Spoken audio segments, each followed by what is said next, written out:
Hi, I'm Sophie Milliken, and welcome to this episode of the Ambition Accelerator Podcast. Today, I'm joined by Linda Plant, who you may know rather unjustly, in my opinion, as the Queen of Mean interviewer from The Apprentice. Linda has a fascinating business tale and has been involved in a variety of businesses. Most recently, she has launched the Linda Plant Business Academy.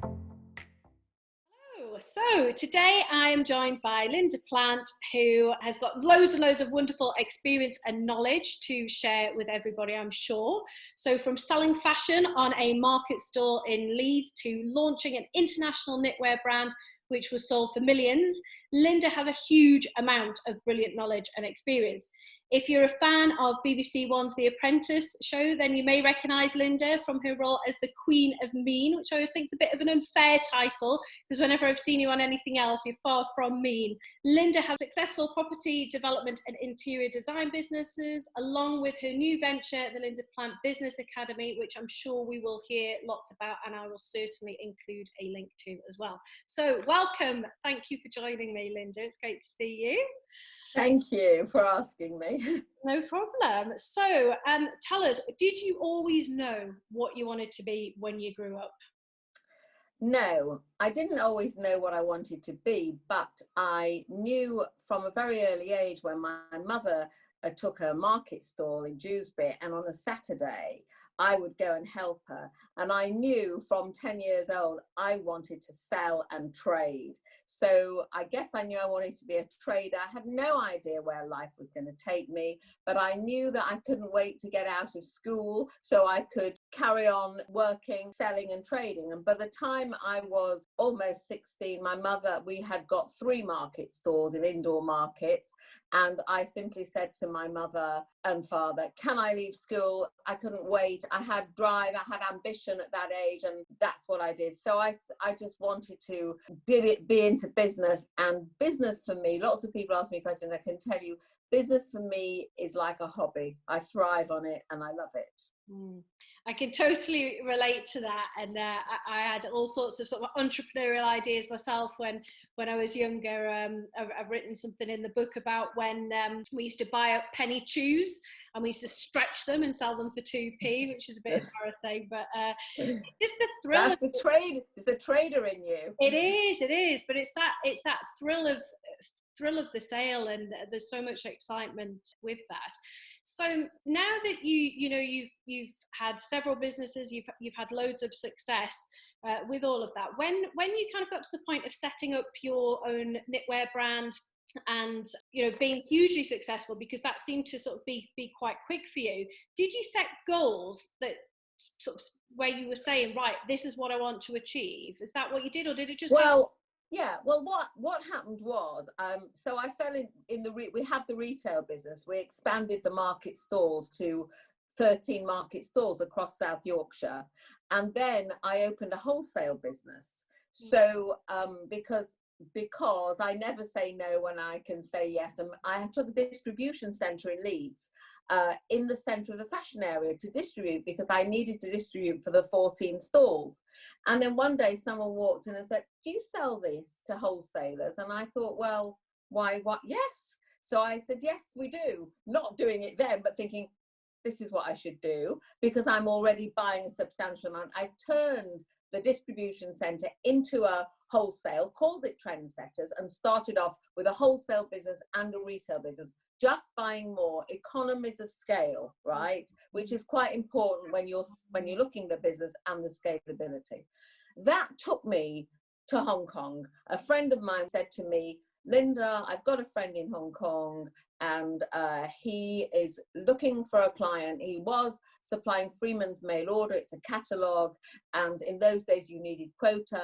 They've opened their own office. He's looking for a client. Now, I've always been mad on fashion, style, homes, and I could never really buy the knitwear I wanted. So I went to Hong Kong, knowing that I could buy 2,000 to 3,000 of a style just to feed my shops and wholesale, not thinking I'm going to go to Hong Kong and I'm going to build a brand. No. But what happened was, at the end of a couple of weeks, I went round factories, I developed my own brand, and I wanted a USP, because I talk a lot about that. unique selling point. So I believe I wanted to introduce, so pretty knitwear. There wasn't a lot of it around at mass market prices. So I introduced this pretty knitwear, and at the end of my trip, I looked at what I developed and I thought, this needs to be a brand. So it was at that point I thought, right, I need to give it a name. I need it to be my brand. And that's how I started. So I didn't actually start out with the goal, I'm going to have a wholesale, I'm going to build a brand. I didn't. And in a way, I can tell you, I've always evolved in business. That's not to say I don't have planning, but I've always evolved, because I get onto something and then I get onto what's the next thing. But I think I'll do 1, 2, 3, 4. Although when I'm interviewing, I always tell apprentice candidates realistic goals. They come on and they have got a business making 20,000, and next year with Lord Sugar's investment, it's going to make 1.2 million. No, it's not.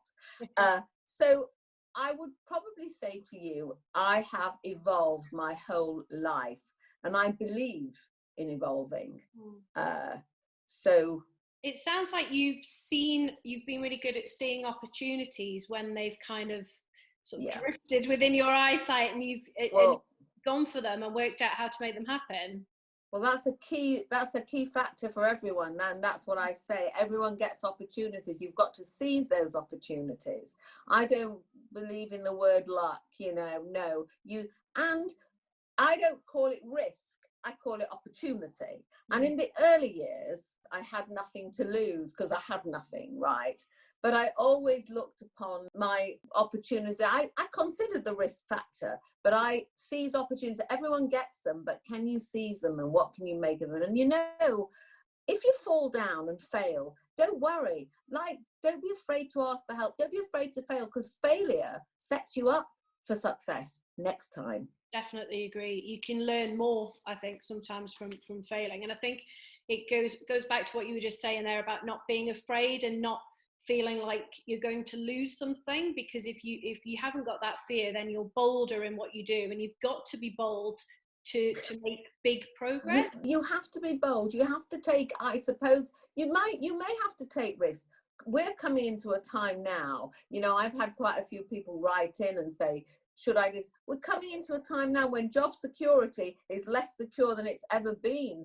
People may find themselves redundant, but the next job may not offer any more security than so this is a great time. I've had people ask me, this is a great time to actually have a go, because we don't know, do we? We're in uncharted waters, and we don't know how secure things are going to be. So if you've got an idea, and even if you haven't got an idea, in my academy, in my course, I tell you how to get an idea. It's a good time, but don't be afraid, and don't be afraid to fail. Don't be afraid to ask. Just don't be afraid, because if you're not afraid, you've got a good chance of succeeding. Yeah, I would agree with that. And I've got a question for you actually about asking for help. When you do need help, where do you turn for help or advice on the things that are relevant to you? Well, I think in my early years, I always looked at the competition, and that's very important. If I was unsure, and it's very important to study your competition and know. And studying the competition gives you a lot of knowledge. And I always say, you don't have to be first. You can be second. And Lord Sugar always said that. You don't have to be first, but I think you have to know your market. So if I really needed help, right, so it would depend what I was doing. I'm a good trader, and I've got a good eye, and as I've grown, experience has taught me I don't need help. But when I do need help, if it's in figures or financials, I'm not great at that, but I do know how important it is. I ask relevant experts for help, or people that I respect and admire and have turned to, and people now turn to me, and that's how it goes on. And as I said to you earlier, we mustn't be afraid to ask for help. Life's a learning curve, and if you're ambitious and driven and motivated, as I know you have been and will always be, probably, I'm considerably older than you, but I'm still the same, then you do what it takes to get where you want to go. Yeah, and it's so fun as well, isn't it? And so yeah, well, the drive to have, to be blessed with passion and drive is great. Oh, I love it. Like people say to me, oh, you're always working. And I feel like if you love what you do, it doesn't feel like work. I've never counted hours for years, It's like a hobby. I think it's like a hobby. And also what else is very, very important in a business is team building. I put a massive importance on that, because you can't do everything yourself. And you have to then delegate, and you bring experts in the field. When I needed salespeople, I couldn't be a salesperson and a buyer. I brought in people who I thought would be great to run that division for me. So team building is sort of getting the help you need. Yeah, I would definitely agree with that. I think, and there's two parts to that, isn't there? There's the thing around building your team to deliver things, because you can't scale things up on your own. So it's having a solid team, but it's also that whole pulling in specific expertise on the things that you don't know about or are not interested in, but know that you need. Exactly. Well, I'm a perfect example for financials. I certainly knew I needed financials. It wasn't my passion, and I'm not that good at figures, but I certainly know the importance of it. So that's where your answer comes in. You have to bring in the people that you need. That's a really, really good point, for sure. So have you had role models? Do you still have role models? Well, when I started, women were not at the forefront of business. Really, they were not. I was in uncharted territories, finding my way as a woman, especially as my early years in the Far East. So I would go to the Far East and have to negotiate with men who really didn't want to negotiate with women. And a compliment for me was, "You're like a man." Role models, well, I guess I wouldn't say, in the fashion world, I might have looked at designers and think they're fabulous. They might be more expensive. That's where I want to go, but I want to bring it to the masses. If you ask me the question, Linda, who would you most like to have sat across the table with and had dinner with? It might be someone like Margaret Thatcher, or someone, Michelle Obama. I just read her book. Brilliant book. So I wouldn't say that if I had role models in my design and my fashion, I would look at people who are very successful and often in a more expensive market and bring it to my world. And then I evolved into property, which is a whole other world, but it's still a trading business. Both quite male-dominated businesses, really, as well, on the sides that you've been in. Well, certainly when I started, it was male dominated. But how did you find that in terms of, you've said there that the compliment was, "You're like a man." that was like the compliment. And places like Hong Kong, I guess, were probably even more traditional than the UK at that point. How did you have the balls, I guess, to go over there and just, go for it and grow that business? Did you have to put on a front, or? First of all, I'm focused and driven. So if I want something, things don't get into my way. Problems need solutions. They don't need us sitting there moaning and groaning. Oh, what's the solution to the problem? So when I went out to the Far East, Hong Kong wasn't quite so bad, but Korea, nothing could prepare me for Korea, where I ended up getting an award from the government for doing so much business. But when I went out to Korea, there was one hotel and there was curfew. You had to be off the streets at 8. And literally a woman could not work after she was married, and any children you had belonged to the man's family. So here I was. So the point is, and I say that you have to adapt. You always have to adapt in life to your situation. So it was a learning curve, but I knew I was in a man's world. I knew I was a woman negotiating with a man. And my belief across everything, but particularly learning it at that time, is that you have to, when you negotiate, you don't take the last drop. You always leave the table, making the other person feel maybe a little bit disappointed, but not very disappointed. So I learned how to be a woman negotiating with those men by not intimidating them, not, as they would say, letting them lose face. And that comes from being adaptable, being flexible, understanding people, you know, and I still today, and I write it in my course, I still today, when you're across the table, and I have a little trick, it's not a trick, but I like to, before I get into a negotiation, I like to have a little bit of banter, a little bit of softness, a little bit of conversation. I mean, if you're just with someone who just can't, you know, then you can't. But I like to soften the things up. I like to make it a little bit informal. So you've got a little bit of warmth going on. Yeah. Make no mistake, I can have a steel hand, but I'll wrap it in a velvet glove.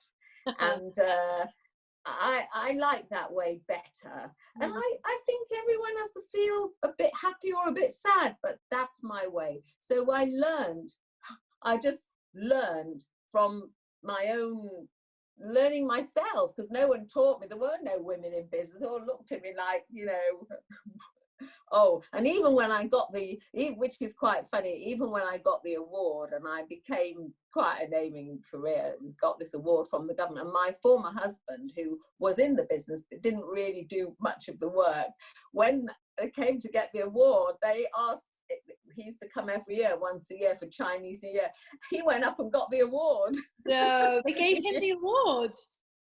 Yeah.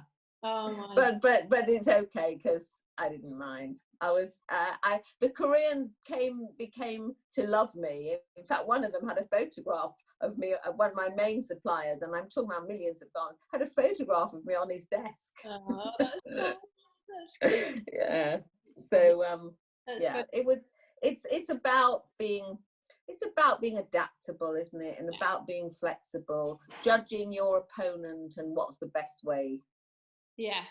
And thinking back to sort of those years where you were doing all of that traveling and stuff, am I right in thinking that you had 3 children? I had 2 at the time. 2. So yeah. How did you balance all of that? Particularly then, when, I mean, I found, my daughter's 8 now, and I found it really disturbing how traditional the role of a mum is. Even now, it really shocked me. It shocked me, especially when I got divorced and I literally had to do everything on my own. That really surprised me. And you know, it must have been far worse then, and to have had 2, you know. Yes. Well, and I always say to mums, kids are resilient, and if you're laying the platform of the future for your kids, you know, my mother worked. She was a secretary, and then she did the marketing, and I had to come in. It was different days, but I came in, I let myself in, I learned to cook, and I became, you know, an independent young woman, and I never once felt my childhood was compromised. So my kids were young at the time when all the mothers were picking the kids up from school, they were going to art, they were doing everything I wasn't doing. And I felt guilty, but luckily I had a great mum and dad who moved in when I traveled, because I was traveling away. Yeah. And I knew my kids were looked after, and what I did was I made sure that the time I had with my kids was quality time. And let me tell you this, you're a young mum, I'm an older mum, but my kids grew up respecting me so much. And when those mothers who'd been there every day for their kids, when they suddenly realised when their kids get to 16 and 17, they're off, you know, they're off.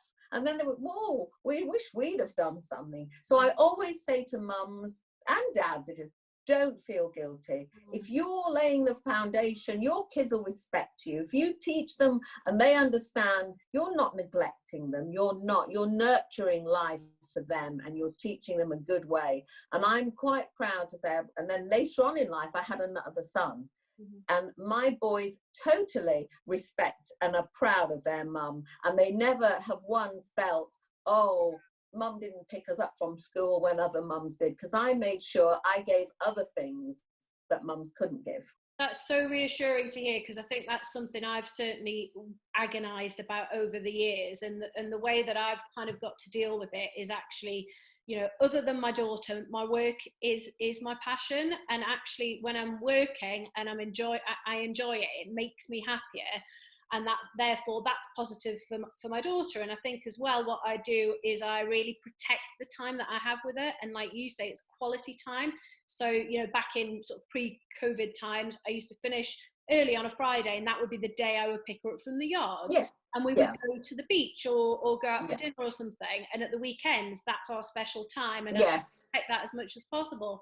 Whereas perhaps if I didn't work and I did pick her up every day, would we do as much of that stuff? Probably not. So it's quality versus quantity, and it works. Yeah. Quality works. I mean, I'm a great advocate, and I've got 3 kids. I'm not saying just neglect your kids, but sometimes you have to channel it. But the kids are resilient. They don't suffer from it. They don't. If you're explaining why you do what you do, and they see you see mum working hard, and they see the benefits of that, then that is role modeling for your children, and that's often people will say their parents are their role models. So I always say to mums, don't worry, because you are laying the foundation, and as long as you give your kids quality, it's not so important. Quality is more important than quantity. And if you're doing something great to build their future, lay the foundations for yourself and a better life, and you're achieving within yourself and feeling useful, then yeah. And I suppose that leads on sort of quite neatly to me asking you a bit about work-life balance. Have you ever had it? Because I don't think it exists, but would you I don't think it exists either. Work-life balance. Well, look, the point is, if you haven't got a 9-to-5 job, work does cross over into family and life, doesn't it? I think it naturally does. And I don't think you need to say it's not balanced. I just think if it works well and it's intertwined, that's fine. If I'm not a person that says I'm never taking a holiday, and I'm never having recreation, and I'm never having the very important things that I do advocate, because I think work and recreation balance is important, right? And so that, I think, is important. People need time. They need time to think. They need time to just regroup themselves. But work-life mixes in, and I don't think there's anything wrong with that, because, how do you just make that cut off? And why do you have to? Well, I mean, I'm of the view that you can't, but balance doesn't exist. And I think that at certain points in your life, you need to prioritize certain things. So whether that might be family at one point, or it might be work at one point, and that's as balanced as it gets. Exactly. To prioritize. Exactly. I'm not going to miss my mother's 90th birthday for something, because that's priority. I'm not going to miss my kid's birthday, or now my grandchild's birthday, or something that's really important. So, but I just balance it up, I'm certainly going to take my holidays, but if something came in while I was away and I needed to do it, I would do it, because no, the balance is just join it all together and make it work, because you can. And what's your view, and this might be a bit too personal, so you can stop me if it is, but what's your view on the importance of having a supportive partner? Well, I'm divorced twice, so I've had more luck in business than with men. So support. It's nice to have support. It is. Now, I have actually worked with both my ex-husbands, so I think sometimes I was lucky in a way that we were intertwined, and I had some support. But I think support is important, but sometimes you just don't get it from your partner if you have a divorce, that's not pleasant. But I think you can get it. You can get support from friends, and I'm not talking about personal support now. I'm talking about support. But personal support is important as well, because if your life's falling apart with a divorce or with a loss, then it will affect your capabilities in business. So support is very, very important. I do touch on that as well in my course. But so sometimes you can't get it from your partner, but you'll find it elsewhere. I think we all need support, don't we? We're not islands. Because I think honesty in business is a big important. When I say honesty, I don't mean honesty. I've got a long way by being honest, saying, look, I don't understand this, can you help me, or what would you do? And just be open and honest. And when you need support, I'm sure I'm sure that we can all find support. Even when I did my talk for the Prince's Trust, and there were a couple of apprentices there, and they really didn't have support. But I said, there are organisations where you can go if you just can't turn around. But because I never underestimate support, but it doesn't always come from ex-husbands. Yeah, well, I can agree with you. I can agree with you on that one for sure. It's been really interesting because when I've been interviewing women, there's been a real sort of divide between the divorcees, and then there's been a few who work with their husbands, like you described, and it seems to work really, really well. And it's for me, I think it's just been that understanding of the pressures that you're under in work life, and I don't think that necessarily has to mean that they work with you, but it's useful. Well, I was lucky because we had different roles. Did you carry on working with them after you got divorced? Well, yeah, I did actually. But we had different roles, so it didn't really. I mean, I was always the executor in my first marriage. I'm talking about personal. My first husband, he had good ideas, but he didn't execute anything. When I got divorced, I did carry on because I already had an office and showroom in London, and I moved permanently to London from Leeds. I used to work 3 days a week in London, so I wasn't working directly with him, and the things I was doing he wasn't doing. And then when I retired from the fashion business, we bought a big building in Leeds, which was originally our offices, our showroom, and our warehouse. And then we turned that, when I retired from fashion, went into property, and we turned that into 300 apartments. So there was a tie, but it wasn't an everyday sitting across the desk from him. Yeah, that wouldn't have been fun at that point. Yeah, no, I'm not sure that would have worked. Anyway, I don't think he'd have been at a desk every day, so it might have worked. I've just been sitting opposite an empty space. My second husband, again, we're in the property business together, but we do different roles, and it seems to work. So, but I know it doesn't work for many, but I guess if I wouldn't have been working with them, I'd have still carried on, you know. Mm-hmm. It can be challenging, but I moved 200 miles away from the first, so it was far less challenging. Love it. Brilliant. Okay, so I'm conscious of the time, so let me finish by just asking you for if you could sum up one key piece of advice that either you've received or just something from your own reflections that served you well that you would like to share with a younger audience. It isn't one piece of advice, but it's perhaps a series of things that are so important. Realistic goals is very important. You can have big dreams, and I support that, but walk before you can run. Realistic goals. Always be honest with yourself, and don't be afraid to be honest. I have been honest with suppliers, with customers. Honesty is very good. And I think if you're motivated and you're driven and you've got capacity to grow, then that's what you need to take you on your journey. It will see you through. Ambition, drive, it doesn't leave you. It doesn't come and then go. I say you don't lose the plot. If you've got it, you ain't never gonna lose it. And if you've not got it, you ain't never gonna have it.